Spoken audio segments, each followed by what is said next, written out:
Hi guys, how you doing? Welcome to another show, and today we're gonna talk about drones. So I'm here, and I also got my brother here. Hi everyone. All right. So yeah. Anyway, so like the title says, we're gonna be talking about drones. But before we begin, like I said, always I want to ask you guys basically where everybody is joining us from. What time is it? Where you guys are? uh, and how you doing? Hopefully everybody woke up, because I know some people might be in the middle of the night, but for some people, like on the West Coast, might be extra early for you guys. So here, let's see up here what comments we're getting, and yeah, and talking about drones. Like today, I don't want to be talking about technical things about drones. It's just about drone laws, so not about flying like per se, or filmmaking techniques. Just kind of what your experiences are flying all over the world. Because I've used my drone mainly in the US, but I do take it with me when I travel.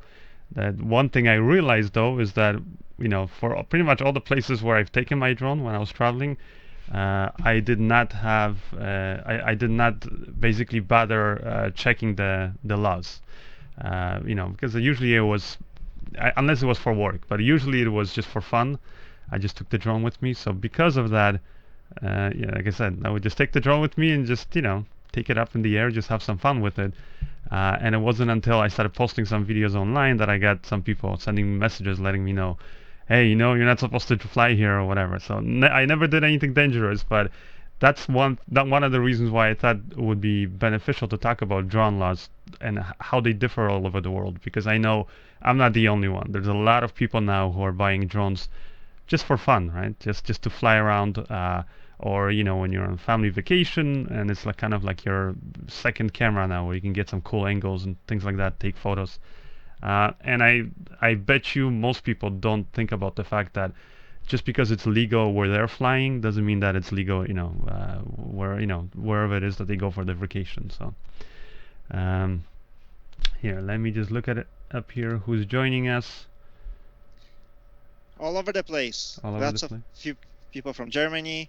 We have Australia again, which is again impressive. 2 a.m. there. Oh wow. We have somebody on the road to Kansas with 2 drones. So traveling with 2 drones. I guess they're going to be shooting a project. Oh. Or he/she. I already have a question here about Mavic, but I'm going to just save it for a bit later. Let's see here. Belgium, I see 6 p.m. Ghana. Oh wow. Not too many people from Ghana, I would think. I don't know why. We don't usually hear people from Ghana, connecting. Kansas again, and heading to Colorado. Oh. So hello everyone. Thank you for joining us. Yeah. Whatever the hour is there, I know for some of you it's really difficult to make the time, but wherever you are, thanks for making the time to to be with us. And what's next, Tom? Croatia. I guess we can just start talking, start the show, right? So I mean, what are some of the laws, maybe the crazy laws that you heard about, Lucas? Well, as you know, I don't fly drones, or don't have experience flying drones myself, right? But usually we're doing it together. But you've never actually flown any of the drones we have? I've never flown a drone, so Oh man. I wanted to do. Yeah, I was actually just for my personal enjoyment, because always whenever we do our productions, you are the one to handle it, right? I guess. But no, but I thought maybe like sometimes between or something you did fly, but man, now that I think about it, yeah, I don't think I've ever seen you operate one. So next time, we're working on a project, I just gotta take you aside and show you. It's pretty easy these days because they're so fun and easy to fly. Like I said, fully automated. Right. Now, since the Phantom 4, I've been thinking about actually getting either Phantom 4 or now actually the Mavic for myself, right? But then just now, very recently, there are new regulations came out in Canada, which kind of made me think whether it's really there's a point to having a drone, because they make it.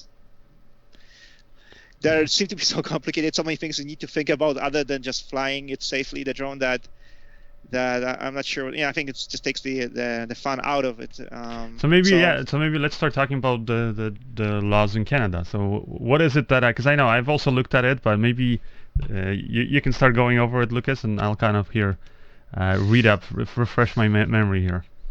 Okay, so this was like in March of this year, they came out with these new regulations, and so some of them are that you cannot go higher than 90 meters. You cannot be within 75 meters of buildings, vehicles, vessels, animals, or people. So I'm not sure whether when they say animals, whether that means like pets or any animal. Yeah, because that would be kind of crazy.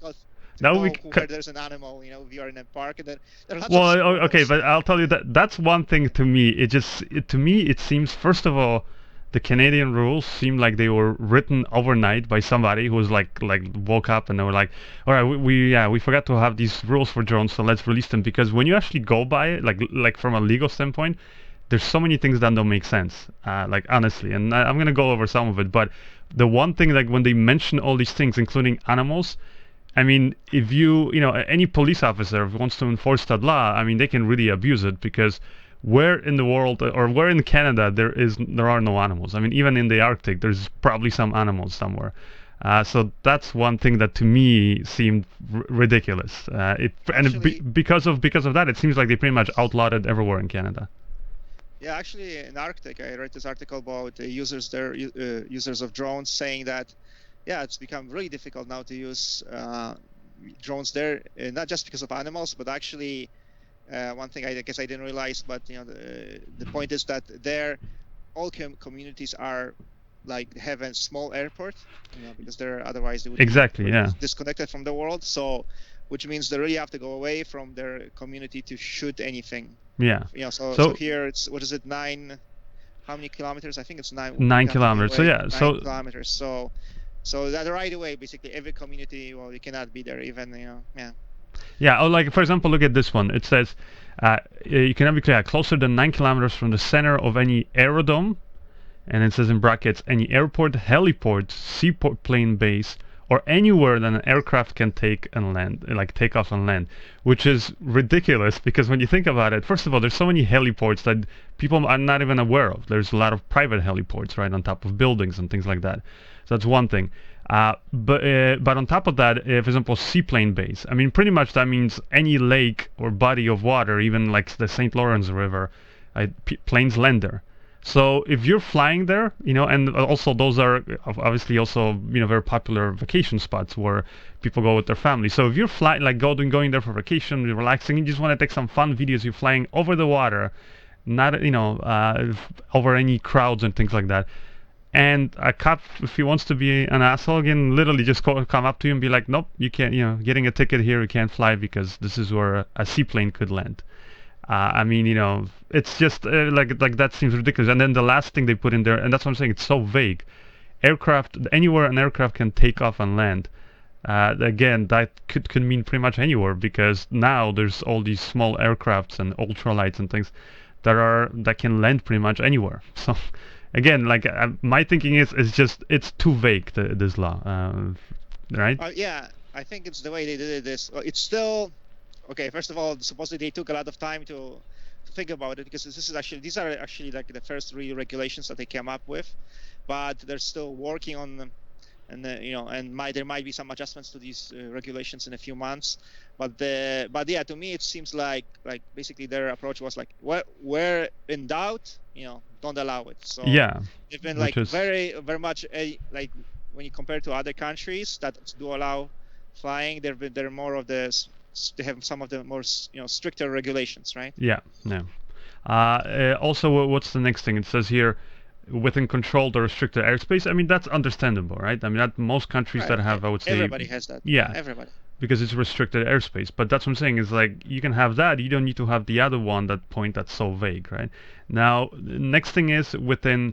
I'll tell you, like first of all, the whole thing of 9 kilometers. It says, it's like, I don't know. They come up with this arbitrary number, and it seems like they were just like, well, let's stick to it, because they were saying 9 kilometers, for, like I said, from any airport, anywhere aircraft or seaplane can take off, all that stuff.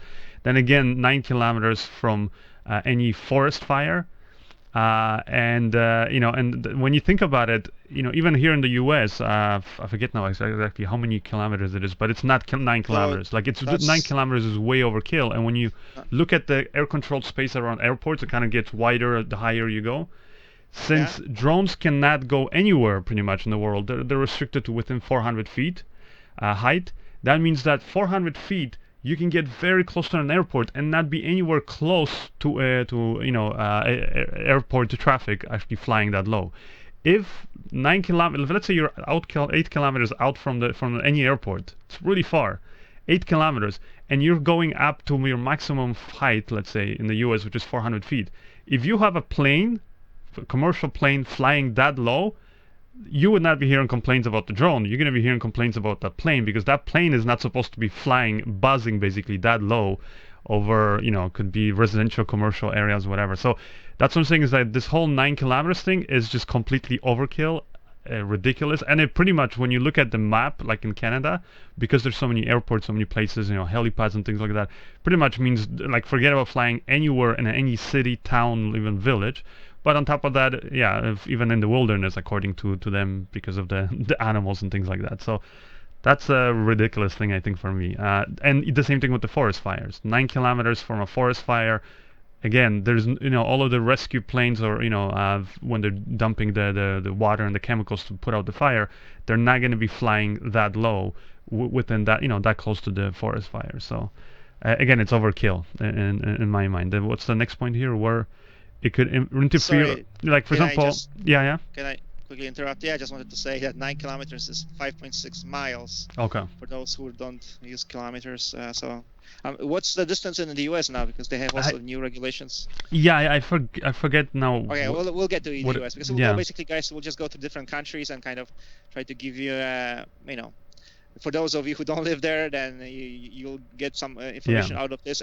But pretty much, we'll tell you guys right now, if you travel to Canada, forget about using your drone, because you could be, thing. Now, does not mean that you're gonna get in trouble, and that's maybe, I'll touch about this, at the end, but after all the rules. So anyway, so what's the next one? It says where it could interfere with police or first responders. Now, here's another thing.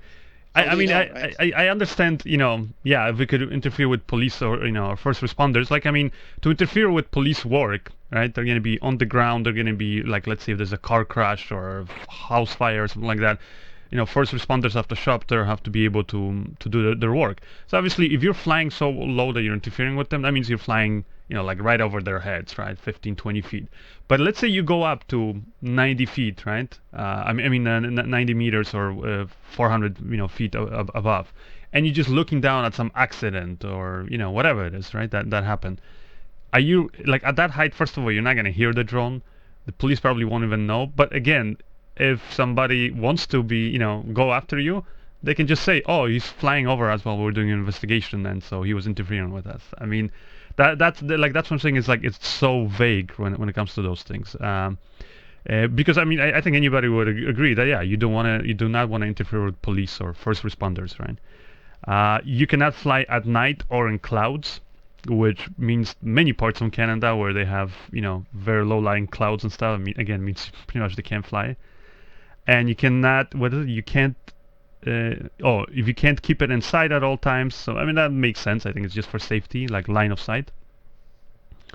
Also, another thing is you cannot fly 500 meters, away from you. So that's I guess it's questionable. You can say yes or no. And then the last thing I think is kind of ridiculous, because that just basically breaks all the privacy laws. If your name, address, telephone number are not clearly marked on your drone. Like in the US, what they did, and I think it makes sense, is you go as a hobbyist, even if you're gonna travel here, and let's say you could just want to come to US for vacation and fly your drone. You can easily go on the FAA, not FAA, whatever, I forget now exactly what the website is, but anyways, you go on the website, you fill out this simple thing, and you get a certificate number, meaning that the law enforcement, if they run that certificate number of your drone, then they'll get your personal information, your address, all that stuff. So let's say if you were to do something stupid with your drone, they'll know who the drone belongs to. But they don't ask you to write your name, address, telephone number under, because that's just asking people for problems. There was actually one Canadian police officer, I saw a video last week, I think it was, and he put out a video saying he's totally against this, saying like he's telling people that I do not recommend you put your personal information on your drone.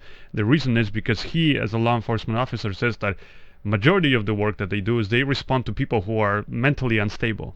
So people who are on drugs and things like that, and said you'd be surprised how many people jumping at them who are police officers, that they're following them, that they're spying on them and things like that, just because a police officer is parked outside. Sometimes like they were parked on the street, and he says people literally would come up like crazy people to the police car saying, "Oh, why are you following me?" And they were like, who are you? We're just parked here, we're doing our own thing, like has nothing to do with you.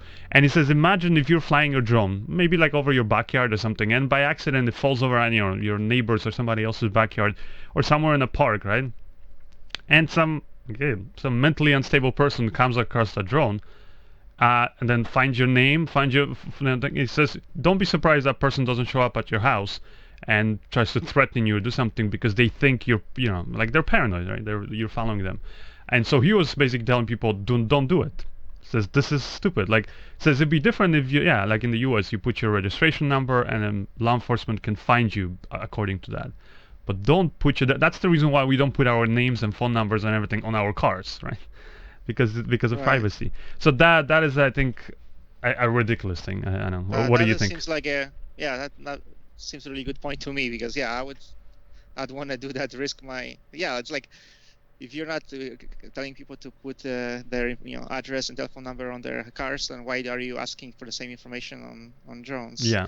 So, but then again, seems that people who made these laws, regulations, they're either, I don't know, they just, I think they just looked at one side, like, okay, they have some complaints, some concerns, and so let's give everything to the other side. Like, it's not balanced in any way at all. Exactly. And the thing is that they have these other things, like that they tell you, like, here, go to, because they're basically saying, if you're part of the member of the Model Aeronautics Association of Canada, then you kind of you're exempt from a lot of these things. But basically, and then they're telling you to go to these certain like links where they have like, like this, for example, PDF you can download, Flying for Fun. And then in there's a lot of things that, again, contradicted. Like, just, like I'm saying, it's very confusing, the law. But at the end of the day, it's kind of seems like somebody who was a little bit paranoid and basically said, okay, let's just eliminate any chance of anything ever happening. And to me, like I understand that the laws are going to show up, right, as new technology shows up to restrict basically idiots from doing things that could cause harm. But I'll tell you this, these laws right now, right, I understand, for example, like flying over crowds.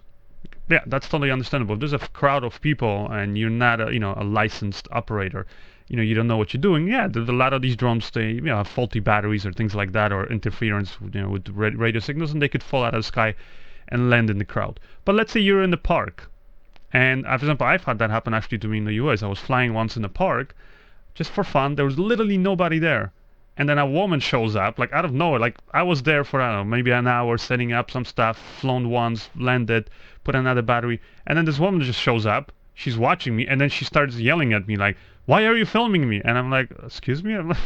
I'm just flying over there. The drone was far, like it was up in the sky so high that you couldn't see where the camera was pointing, and I was actually pointing at myself. I was recording myself. I had no idea that she was there. But guess what? She thought that I was filming her. And I was like, "What?" I'm like, So now, because of the regulations, I knew that I was not doing anything wrong. So she's like, "I'm gonna call the police on you. You're filming me." I'm like, "No, I'm not filming you. I'm flying. I'm filming myself."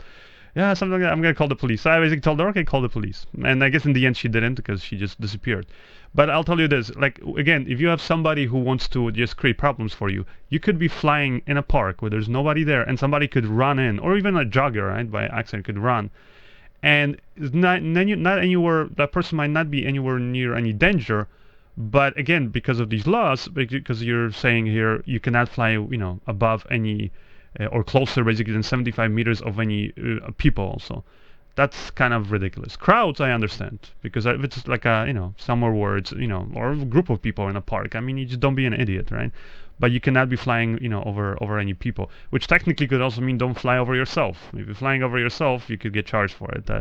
That's the thing. And then also like this whole thing of like any vessels, vehicles, buildings. I mean, again, anywhere civilization is, you cannot be flying within 75 meters of that. So Yeah, So for that me, I mean, and there's and no the, way could be aware of all these exactly, things being within my range, like, exactly.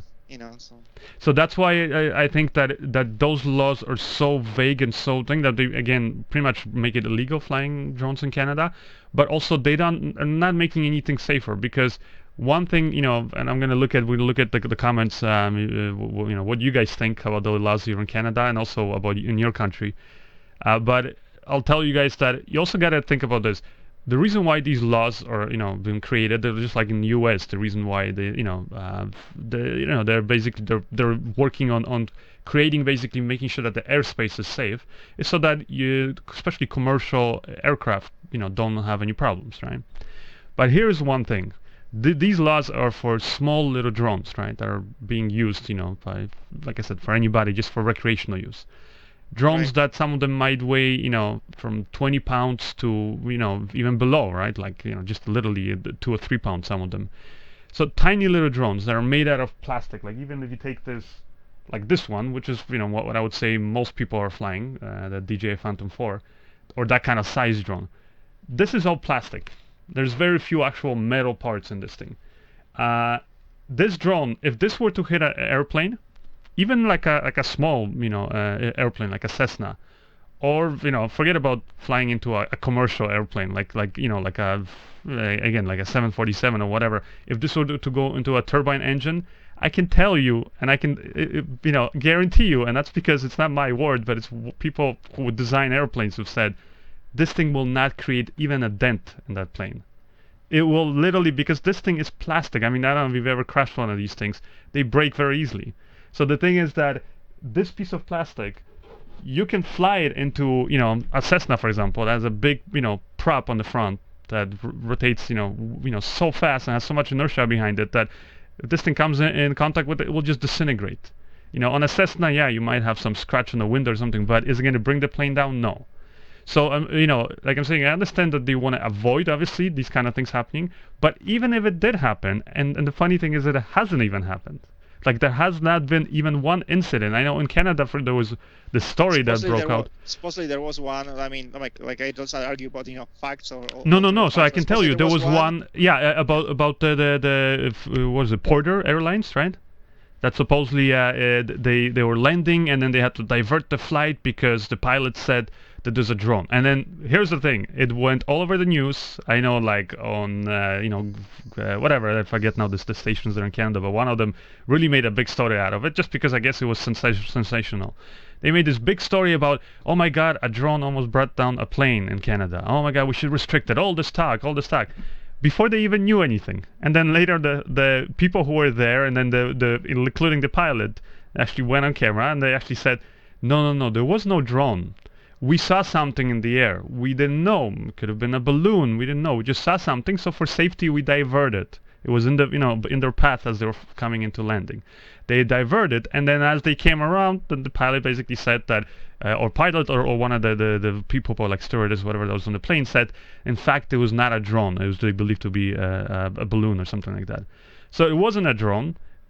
Did not cause any accident. Did not, but guess what? The story that the news media went with was that no, it was a drone. It was a drone. And then when the interview with the pilot and other people came out that actually it wasn't. There was no drone, and not even close to it.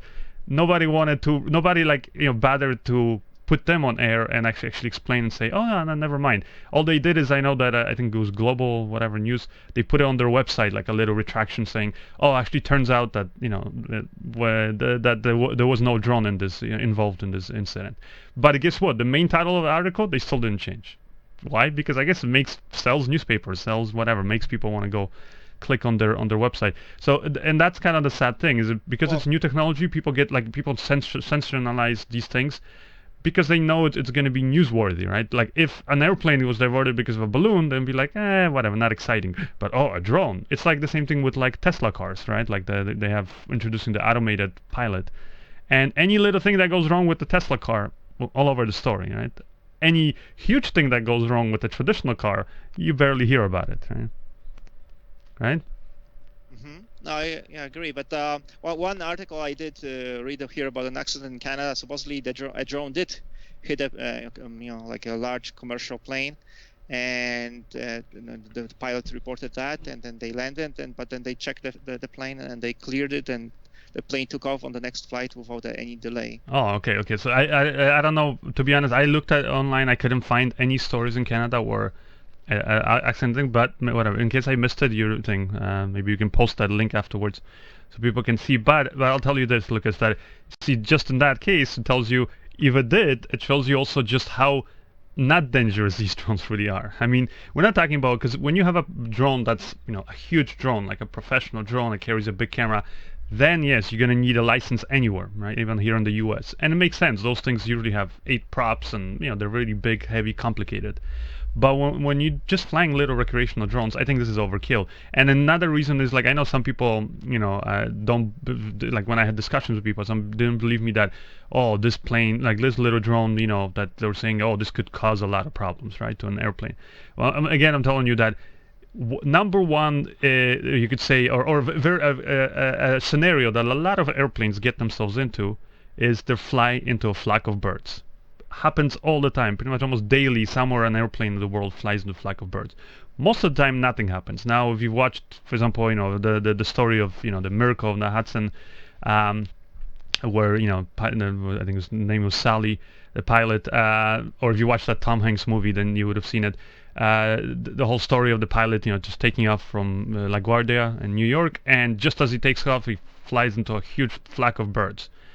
And then, even then, the airplane first of all didn't go down right away, but yeah, it basically eventually shut down the engines, right? So he had to emergency land in the Hudson. Now, even that was very rare, and there was an investigation into it because, again, according to all the statistics and all the history of all these incidents, which happen, like I said, very often, most of the time, even a small, prop plane, if it hits a bird, it's not, it might cause some damage, but it's not going to bring the plane down, or it definitely is not going to shut down a jet engine.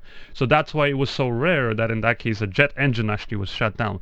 Now you got to think about it. These are ducks or geese that are 15 pounds of bone, flesh, tendon. Like, those are things that don't easily break, versus a little plastic drone that most of it is hollow and has some minor electronics. So that's why, just to help you realize the fact that how little of a danger a drone possesses. So that's why I think, for me, it seems a little bit like overkill, some of these countries that have. And also there's things, because in Canada now, also there's a lot of bylaws. You got to be careful about that. Just because the country itself might say that, oh, you can fly it. I mean, there was, for example, until a few months ago, right, in Canada, these laws did not exist. But I've known actually of people who got in trouble, especially seemed like out on the West Coast, like in Vancouver. There were many drone operators that got in trouble because they according to the federal laws, yeah, they could fly anywhere, but then there were municipal laws that completely restricted them, for example, flying in that whole city, town, or in a park, I know, in one case. So you also got to be aware of that, and the same thing here in the US or anywhere. So obviously you want to be aware of these laws, but one thing I can tell you is, and that's not me saying this, is just going to forums, the Canadian drone flyers forums. Most of the people are saying, well, we're pretty much going to ignore these laws. We're going to break them because they're kind of ridiculous, hard to, even for us, if we wanted to not break the law, it would be so impossible to know sometimes, are we flying over somebody or things like that. And then another thing is, they said they're not going to put their names and things like that on the drone because of safety. And I guess also, I know some people said that at the end of the day, they said that they don't think there's enough, law enforcement to actually enforce this law in Canada, which is a completely different thing. You can have all these laws, but if nobody can enforce them, then I guess the thing. So I'm not recommending that you do that. I think you should follow the law. But yeah, it kind of seems like when a government comes up with these laws that are so restrictive, it just seems like it gets to a point where people just throw up their hands in the air and just go, okay, whatever. I don't know what to do. Right? Yeah, I mean, yeah, it's really sad that governments, when in doubt, they just forbid it. Yeah. For example, here we have a comment from Kenya. You see here, Kefa. He says that basically all non-military use of drones is forbidden until the government figures out, what the rules should be, what the framework should be. Oh. Until then, nobody can use it. So which is really sad, because I mean, one thing, we're just reading about different laws around the world.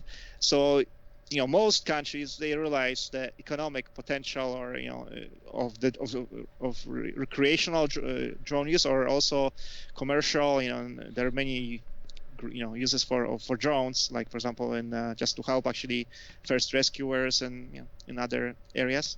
So there is a lot of benefit of using drones, and also the big economic benefit too, right? And many people just countries realize that, but at the same time, but some countries, so they're trying to figure it out, but we'll see how it all develops, because I guess some countries are just copying other countries. From me, it sounds like what they've done in the US right now. It seems to be like a good balance, because you do need some regulation. Yeah, sure, because you would think unfortunately common sense doesn't is not enough. No, there's definitely a lot of idiots out there. Right. So, but you want to maybe answer a few questions? We can talk about. Yeah, well, I can tell you, like, good. There was, for example, like some comments I'm reading in. For example, David Wall. Maybe you guys can actually help him. He says it's completely, I guess, forbidden in Sweden. It's hard to sell my Phantom 4 at the moment. So, if you guys, I guess you're trying to sell it, David. So maybe he's on Facebook. If you guys want, you can get in touch with David, and maybe you can get a deal on the Phantom 4. It kind of sucks. And, we got another person here, Dimitri, in Croatia. You need permission for every was it flight, and there are zones like A, B, C, D. Then you need a license for drone and other things, and that you can't fly a drone with 4 propellers above, what is it, city, minus a hexa, I guess, like an with 8 props, or is it? So I mean, again, very restrictive if you have all these zones and things that are also, like, that's another thing. If you create these laws that are just so complicated that people, then I mean, somebody who's just gonna fly it, like, it's like taking a selfie with your phone, right? You might want to do the same with a little drone. If it's so complicated, people are just not gonna bother doing it, and I think also for economic reasons, it might be bad for that particular country. Let's see here what people are saying on YouTube. No laws in Albania, so Albania rocks, people. All right, let's go to Albania, everybody. Should do a drone meetup over there. There's some great scenery there, so actually would not be it's not a bad idea, yeah. But I mean, in Canada it used to be like, until these laws, it was very permissive too, right? And then suddenly they come up with these, yeah, you could change at any moment, yeah.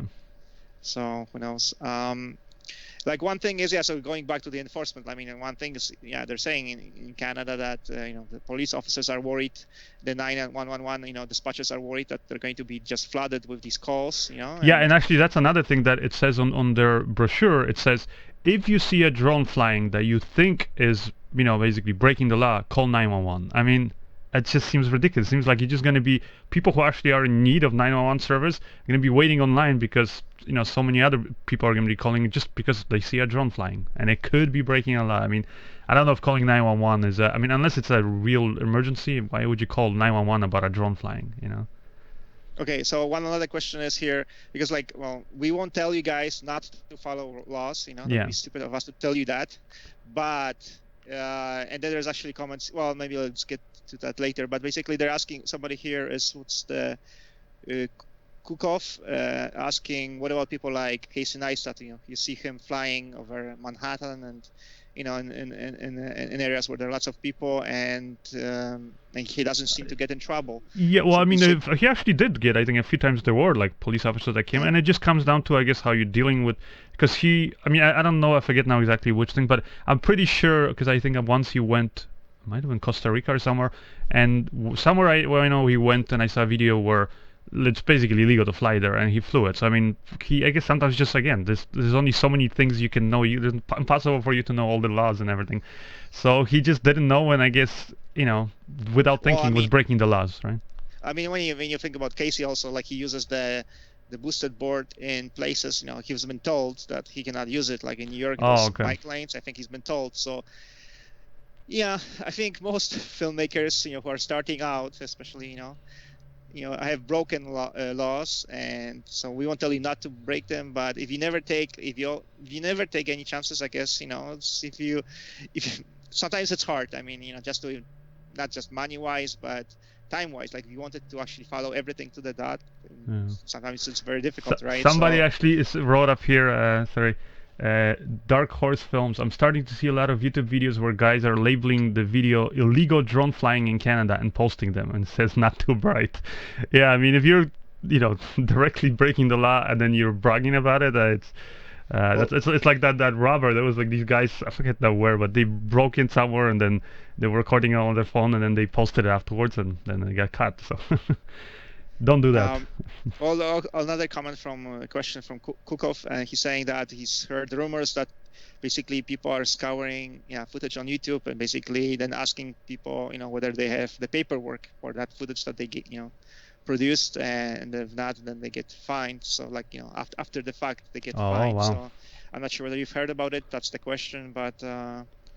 hopefully it's not happening. But I mean, I wouldn't be surprised if, I don't know though, who would be doing it. I mean, do we have government officials in some countries actually doing that kind of work, looking for that kind of infringement after the fact? Because for me, like, if there was no accident, nothing happened, so why the hell are you going after? Yeah. Like, that would be just like a money grab, pure money grab. Exactly. It would not be about. You're not making safety. exactly. You're not making safer for anybody. And here's another one here. Look, from Kenya. From Kev.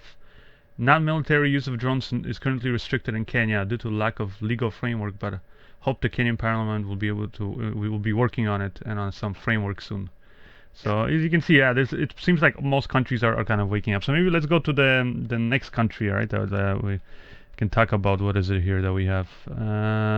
Ecuador. We travel to Ecuador a lot, right? Me and Lucas, we were in Ecuador recently, and I've flown there. I've flown there more than one occasion, but.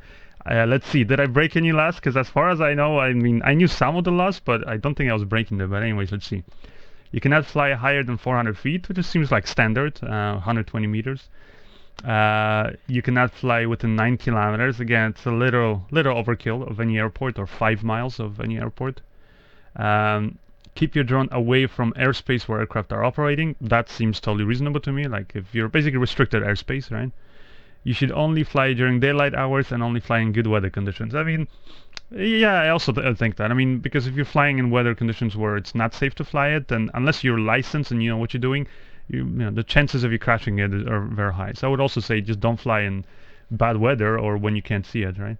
Avoid flying your drone over large crowds. Again, that's something that I totally agree with. Of people, and keep your drone a safe distance away from people at all times. And again, see, that makes sense to me. Like, you can fly within other people, but just keep it within a safe distance, right?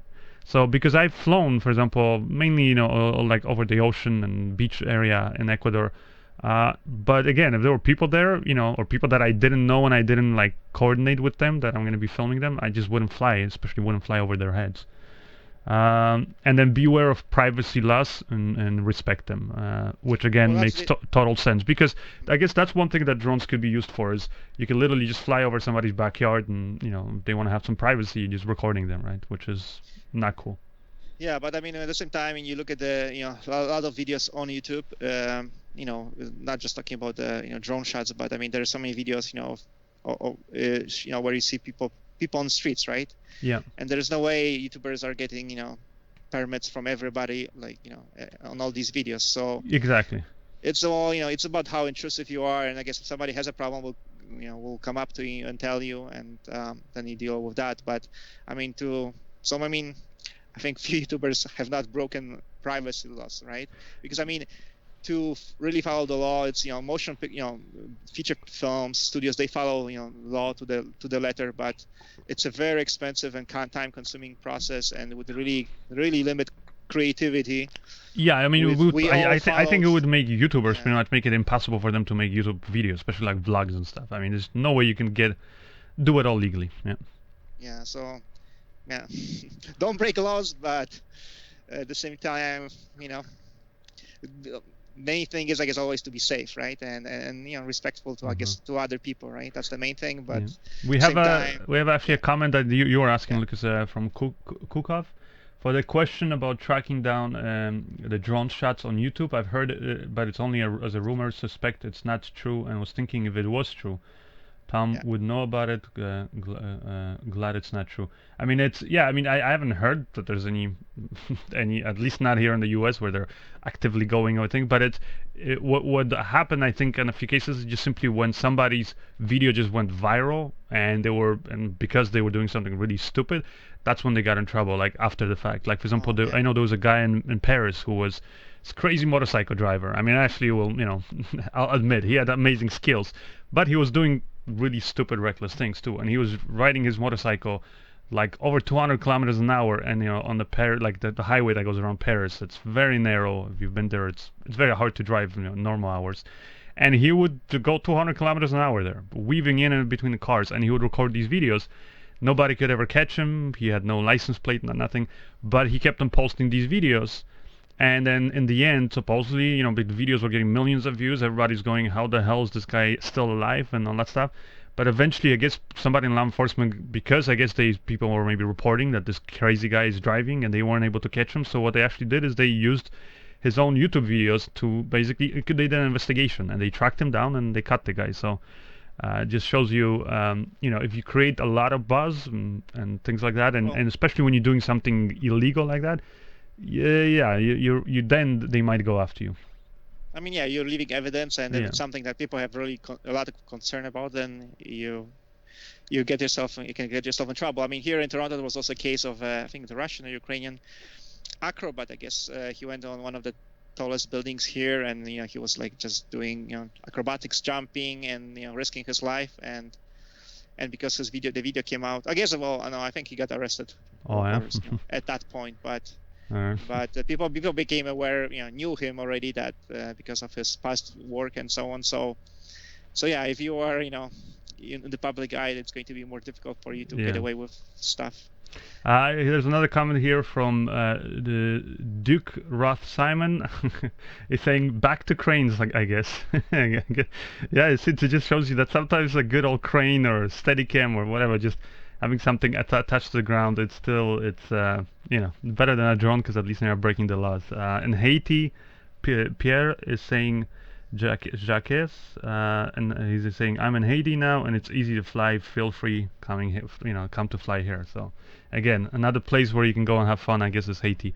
What are some of the other laws? So United States, right? We kind of, I would think most people know. I don't know. What is it? Operators must keep their drones within visual line of sight. Makes sense to me. Can fly only during the day, though twilight flying is permitted if the drone has anti-collision lights. Okay. Makes sense.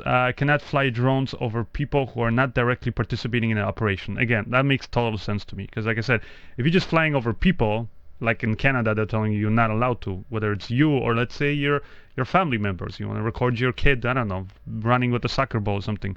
It's why not? It's those people clearly know what they're doing. So that's one thing. Cannot go higher than 400 feet above ground. Again, that seems reasonable to me. Maximum speed is 100 miles per hour. Oh, I didn't know that about the US.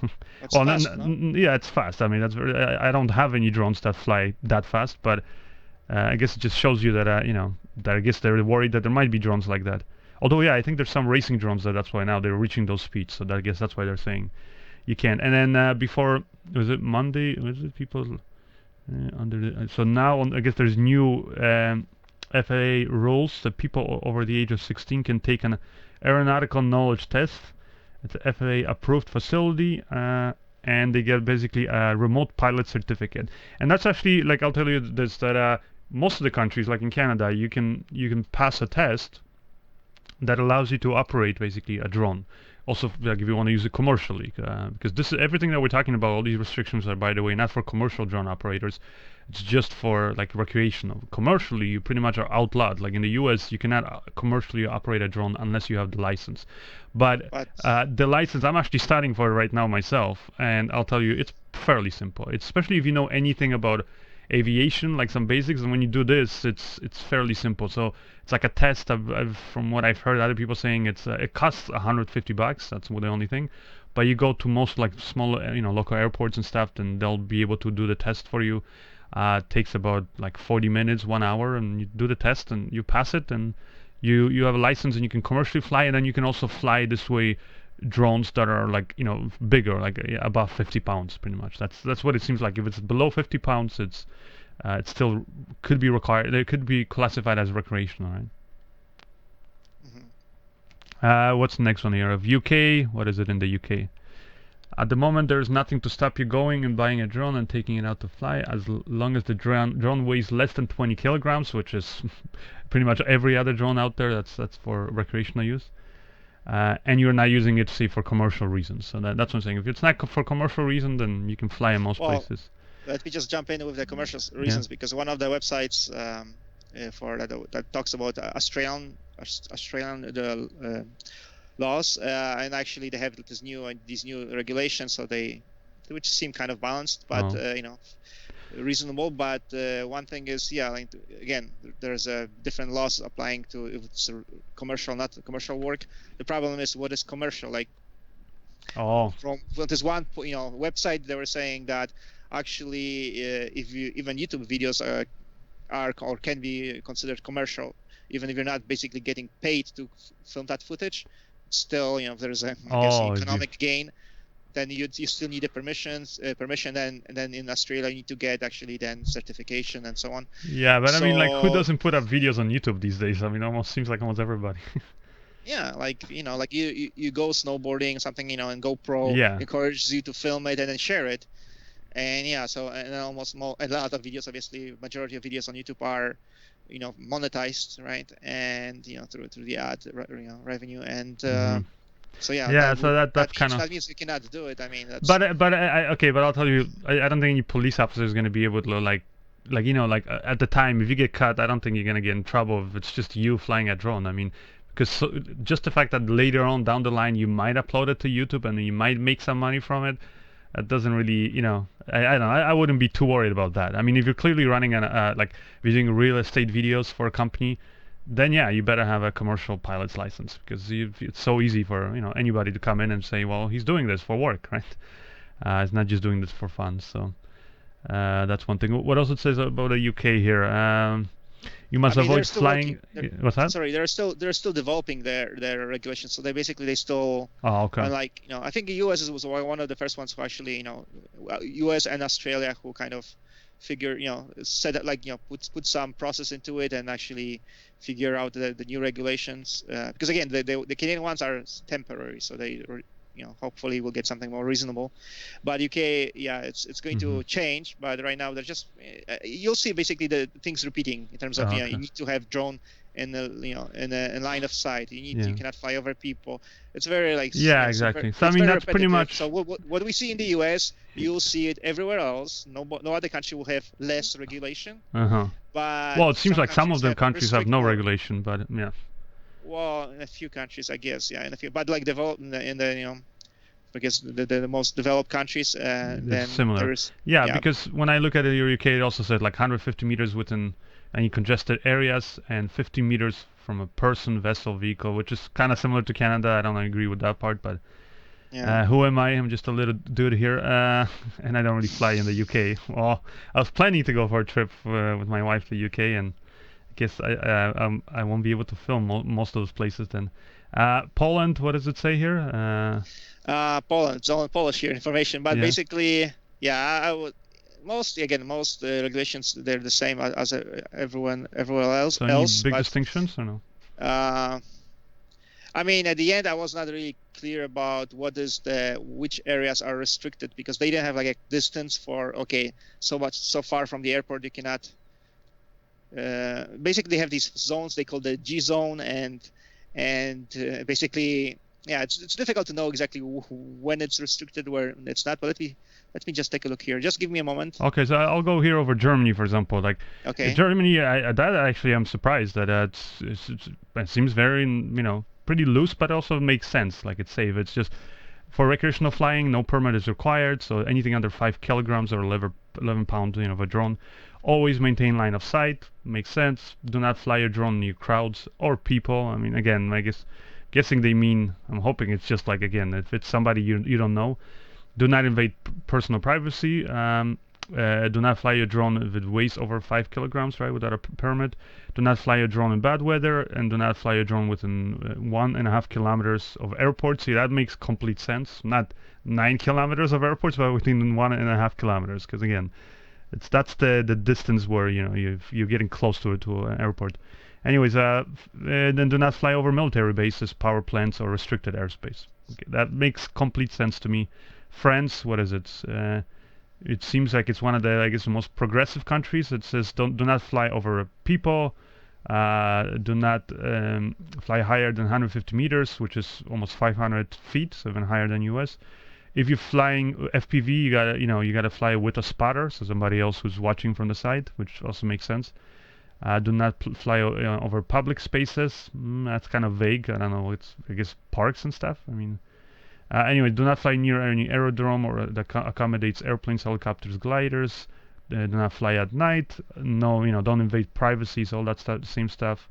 And do not publish any footage of a person without their consent. Again, it's kind of if you're filming a crowd of people from a distance, you're not flying over them, but from a distance, and you happen to record them. I mean, but then again, from a distance, again, be able to recognize anybody's face. I guess you don't have to worry about showing that person's face. And then maintain line of sight. So it seems a thing. I know. Oh, Astra. Astra is one country that some people basically saw that I was going to be doing this video about drone laws, and they pretty much said it's illegal to fly unless you have a pilot's license, like a full-blown pilot's license. I haven't confirmed this. I don't know if it's 100% true, but if it's true that Astra, that's ridiculous. Because who the hell is going to bother getting a pilot's license? Like to have a pilot's license, flying airplanes is complicated. And most of the, when you actually go to study for a pilot's license, most of it has nothing to do with operating a drone, but how to operate a vehicle, like basically an airplane, things about air pressure, about, all the gauges, all that stuff, the weather, things like, that you really are not going to be concerned when you're flying a drone. So it seems kind of overkill. So pretty much, unless you're a pilot, you cannot fly an Astra, from what I've been told. And Poland? Okay. Yeah, okay, so Poland, so basically if it's for commercial use, then you need to get a permit, like a permit, but like a license, right? Oh, okay. So which is, I guess, normal, but in terms of for otherwise, it's a bit less restrictive, I guess. You don't, so if you are more, if you are more than 6 kilometers away from the airport, then you're okay, and actually can be even closer to the airport within, as long as you're at least 1 kilometer away. But then you have to fly it low, so not more than 30 meters, or you cannot be higher than any like other obstruction that's already there, like trees, for example. So you cannot basically make it more difficult for the airplanes, right? So if you're below below the obstruction that's already there, then you're okay. So if you can get actually quite close to the airport, right? So that's kind of a different than in other countries, right? Yeah. But otherwise, it's it's similar thing, like that you want to be 100 meters away from, from buildings and so on, and then there are like individual people, then you don't want to get closer to them than within 30 meters. So it's pretty permissive actually. So that's it's reasonable. Seems to me. Mm-hmm. Australia. We haven't talked about Australia, right? But they have like this big framework, and so they did, again, the idea is repeat here. But if it's commercial, then you need a permit. But again, it also depends how they enforce whether something is commercial or not commercial, right? What else can I see? Like, let's maybe talk about countries. Lucas, weren't you saying that there was some country in the Central America? Was it Nicaragua that you said is like pretty much illegal? Yeah, so let's talk about two countries we have here in our notes that are kind of different, outliers than what you see in most countries. So Nicaragua, just basically, I never been there, but I just followed this YouTuber, so shout out to Pierre TL, and he's a vlogger, and he went there with his Mavic, DJI Mavic, so it's a very small, drone, but it's still over the 250 grams that, some countries put restrictions on if it's more than 250. So it's a small drone, but it still might, is restricted in most countries in some way. But well, in Nicaragua, it's straightforward.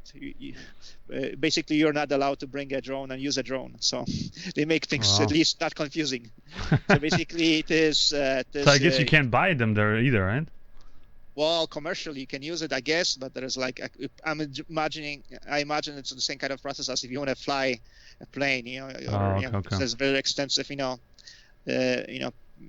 process to actually be able to fly there. But so basically, what happened with him, he had to leave it, with the customs at the airport for the duration of his stay. And then the trick was to actually to get it back, because basically you have to go to an office and do the paperwork and pay money to get the drone back.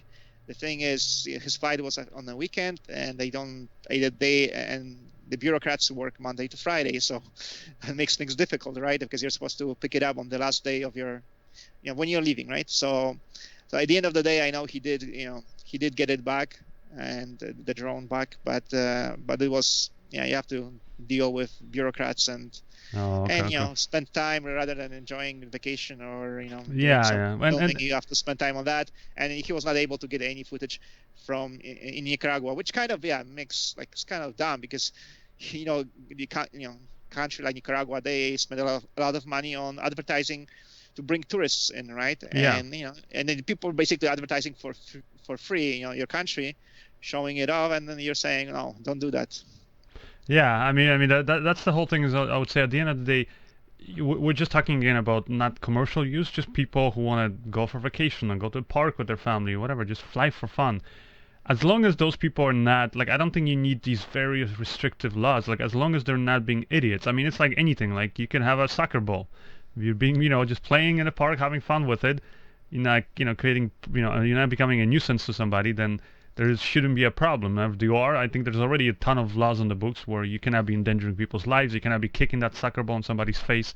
Just like you shouldn't be doing, flying a drone very close to people who are not your friends and who are not okay with it, right?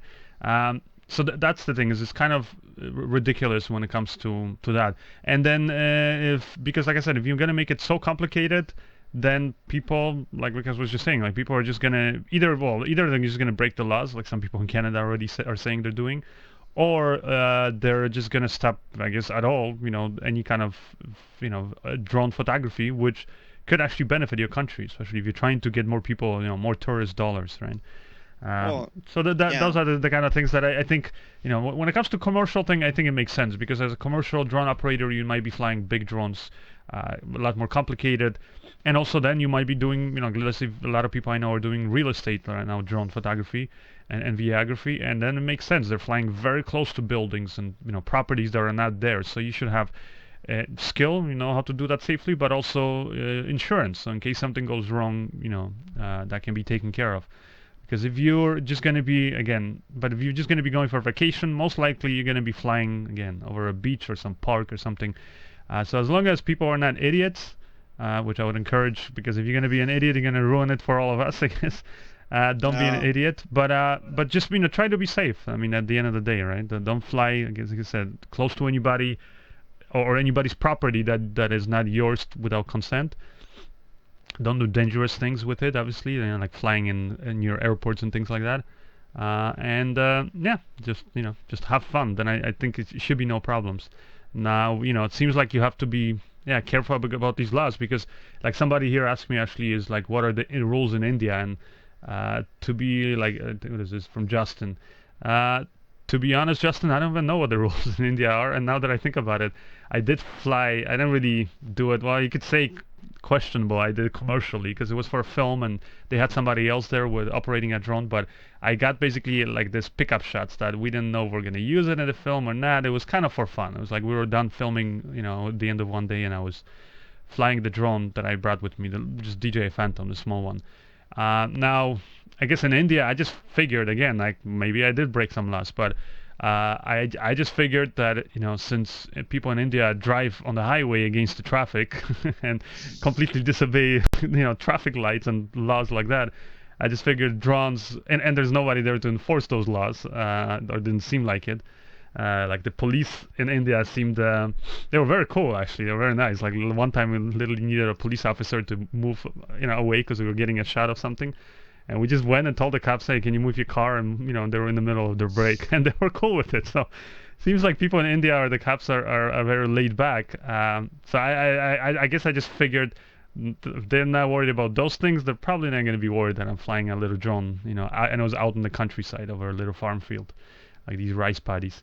So yeah, I don't know what the rules are in India, and what about Ireland? Somebody else is asking. I have also no idea, Matt. There's obviously a lot of thing, and those of you guys who know those rules, maybe let us know. Once the show is finished, just post what you found out about your country. And I would, like I said, just at the end of the day, just recommend, if it's for recreational use, just use common sense. Just don't be an idiot. Don't invade also privacies and things like that. But if you're doing it for commercial work, then just get that license. In Canada you can get it. From what I understand, it's not as hard as in Austria, for example. It's not an actual pilot's license. So you get that. It's like kind of like with guns. Like sometimes like in certain countries, like in Canada, you gotta get a license for a gun. If you're really I don't know, you're into guns or you're a collector or whatever. I mean, just don't be an idiot. Get that license. Is it a hassle? Yeah, you have to get a license, but you get it, and you'll actually, they might teach you. You never know. They might teach you something really useful that you might think you know everything about drones and safe drone operation, but you're gonna go take that license, basically the test, and you're gonna study for it, and might actually turn out that you learned a lot of interesting things. Because I know that like me and my brother actually years ago we went to get a motorcycle license, right? And Right. I know that like I was riding little bikes and stuff since I was a kid. I had a little scooter in Poland, and no license, nothing. It was just ride around the neighborhood. So I was pretty good. I felt comfortable on a bike, and so I kind of thought, no, this is kind of stupid. I'm gonna take this test. I gotta like I know this. But surprisingly, I actually went, and I'll tell you guys, I learned so many things about just like my own safety, so I don't actually hurt myself on a motorcycle, that I was like it opened my eyes, and I was like, wow, okay, I didn't know this. And I was happy that I took that test at the end, got the motorcycle license, all that stuff. So again, if you're going to be doing this professionally, definitely get the license. Now, what is professionally? I guess again, it's up to debate. Seems like it, because like Lucas was saying, technically you could be, I guess, charged if you post any of those videos on YouTube and you're making money, I guess, off of it and monetizing it.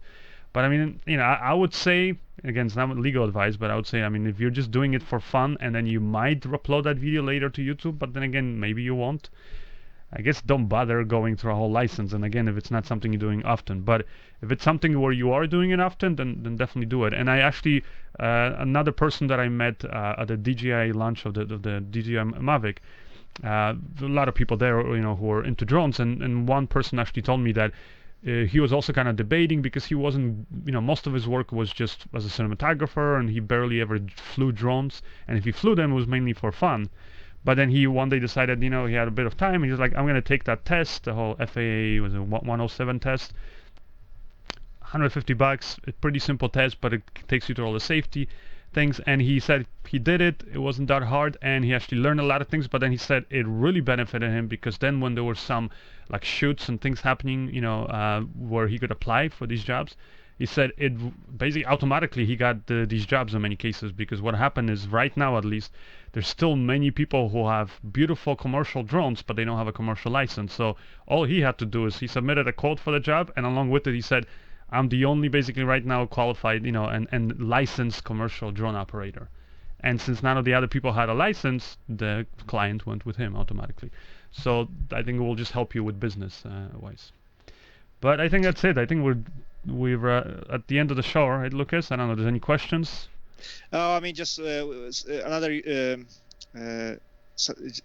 We get an answer here that in Ireland there are no problems. At least Dmitry Medvedev is saying that he has flown there and without any problems. So that's all we can say, because we haven't used the drones there ourselves. But apparently, it's not a problem. I mean, the last country I guess I wanted to touch on is Ecuador. That's where we that we have more experience there, and it's one of those countries that does have laws, right?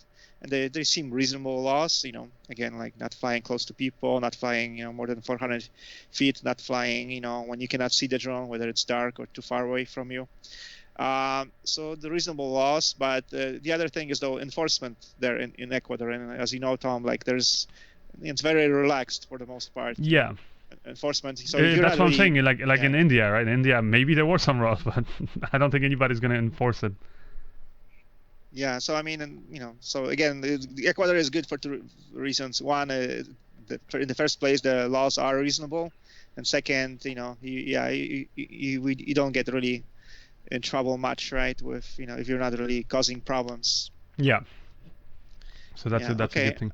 Uh, We did have some basically, well, like I said, we were getting all these submissions from you guys for both color grading and for like we usually do at the show, showing off like your work, films, music videos, things like that. But today I decided we're not going to show it. I think just concentrate on the drones. But next week's show definitely. So those of you who submitted and still waiting for us to show your work, I promise you next week it's going to be all about showing your work. That's one thing. Another thing, though, we didn't do that I promised, and that's just simply because it was, kind of backlogged with all the work that I've been doing. Is I was supposed to pick a winner for the prize that I announced last week, the giveaway, which was the for the what is it for the teleprompter, pad prompter from onetakeonly.com. So it's coming. I just literally like this morning I was thinking, oh man, maybe I should go look through all the comments and pick them, but I just didn't have time. So right after the show is over, the submissions will be over. So if you haven't done it already, go to the last week's video, leave a comment on why you would want that pad prompter. And I'm just going to go through all the comments, put them, and then on Tuesday at 5 p.m.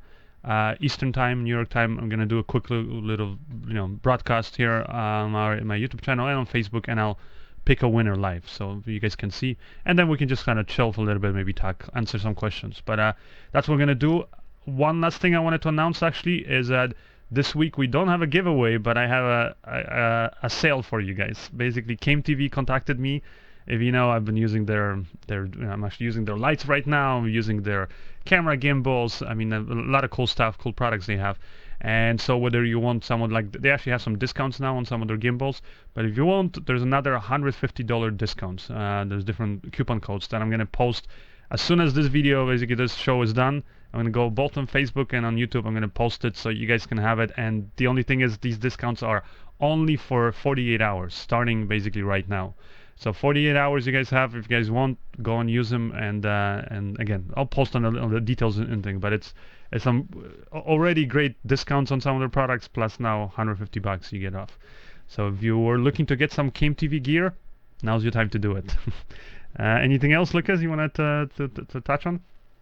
So you did say when we're going to announce the winner? Sorry. It was again 5 p.m. Eastern time on Tuesday. This Tuesday, which is what's the date? I don't even know. 11th. Yeah, April 11th. So on Tuesday, April 11th, we're gonna do the again live shows. I can pick the winner for the pad prompter. All right, guys. I guess that's it, right, Lucas? Yeah, there's more questions. Maybe if there's time, okay. then So let's do like a quick we can touch. Yeah. Quick answer. So first question. You want to go? Oh, okay. What about flying drones? I guess it's in the U.S. in the national forests because they use here. It depends on the park. So like a lot of state parks themselves will regulate it, just like even the local parks in your town. You got to be careful because if the local municipality says no flying drones in the park, you can't fly it. The question is specifically about national forests in the U.S. because this person is asking. He already found out the hard way that he's not allowed to film in national parks. You need a permit, but he's asking specifically national forests. So you don't know. I don't know, no. But what I do know is that it varies a lot. Like in the U.S., it varies a lot because every state and then every county will have its own rules. So like bylaws. So you gotta follow those. Yeah. Okay. And I would say the best, like just as a tip, when you go into a park, usually there's going to be like some little booth or somebody working there. Ask them, can I fly a drone here, like just for fun, right? Or commercially, whatever it is. But commercially, I can guarantee you're going to need a license. But yeah, just for fun, and they'll tell you. Yeah. Next question. Just a couple comments here from Alex Peter. One that that these laws are also hurting RC plane users. Oh yeah, that's true. And also that in Ukraine and Russia they shoot the drones and planes. Well, actually, they do that in the U.S. too. There's some actually places in the U.S. where now they specifically made laws that it's illegal to shoot drones because it's been happening so much.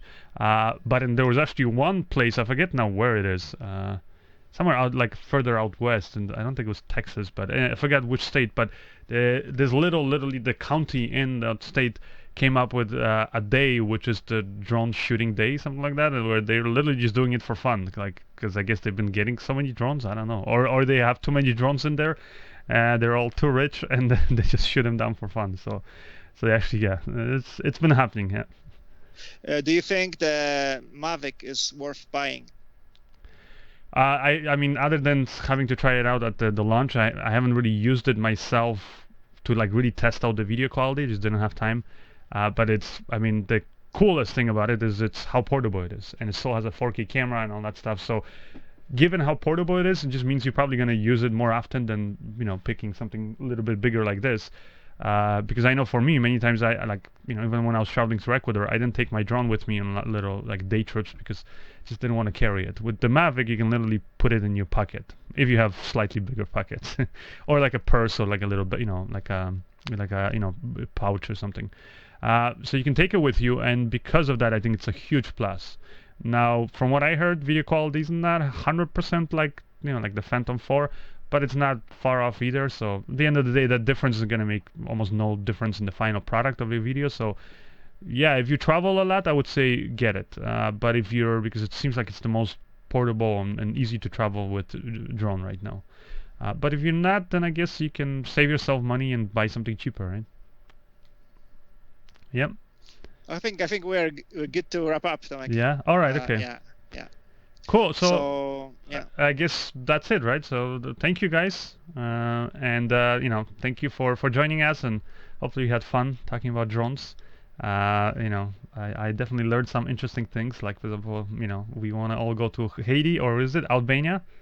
Albania is also very permissive, but so. I mean, things are, we're telling you certain things today, but the things obviously are evolving and things can change in your country. So always stay up to date with those things. Yeah. All right. Anyways, I guess that's it. Had fun, guys. See you next week. And again, if you're looking to to get the free teleprompter, then join us on Tuesday, 5 p.m. Eastern time. And if you want to get $150 off of any Came TV products, then again, right as this video finishes, we're gonna post the info about that. So go check it out and get it because it's only for 48 hours. Anyways, that's it, guys. Bye. Thanks. Bye.